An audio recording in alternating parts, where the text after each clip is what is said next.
Certo, un'edizione questa del Presepio Artistico di Segusino dal titolo Mi curo di te, è un'edizione che vuole riprendere i momenti belli, diciamo, della pandemia, anche se una pandemia di momenti belli purtroppo non è che ce ne siano molti, però Mi curo di te rappresenta tutte quelle piccole scene dove qualcuno aiuta qualcun altro e quindi ricordiamo appunto quando durante la pandemia eravamo chiusi in casa, i tanti volontari che portavano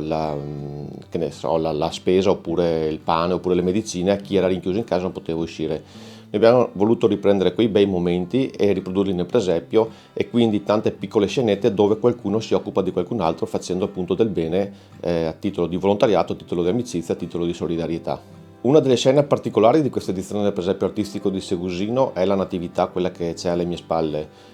Solitamente il Presepio Artistico di Segusino raffigurava il tipico paesaggio veneto, invece quest'anno abbiamo voluto fare un piccolo gemellaggio simbolico con l'Umbria. La scena qui alle mie spalle rappresenta una borgata medievale umbra, nella fattispecie il comune di Narni, tant'è vero che il grifone che c'è sopra proprio Gesù Bambino è lo stemma del comune di Narni. Assolutamente, credo sia stato importantissimo riuscire ad aprire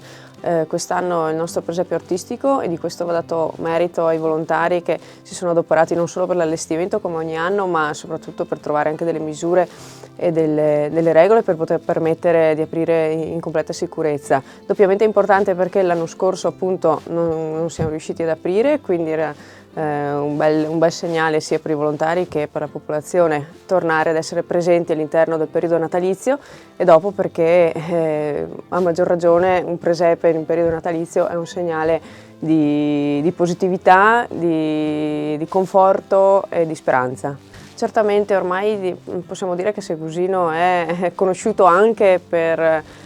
i presepi e per gli eventi del periodo natalizio e quindi quest'anno purtroppo non si è riusciti a riproporre tutto perché tutti gli altri eventi collegati erano un po' più di difficile gestione e controllo. Sicuramente un altro anno, ecco, torneremo in campo più attivi che mai.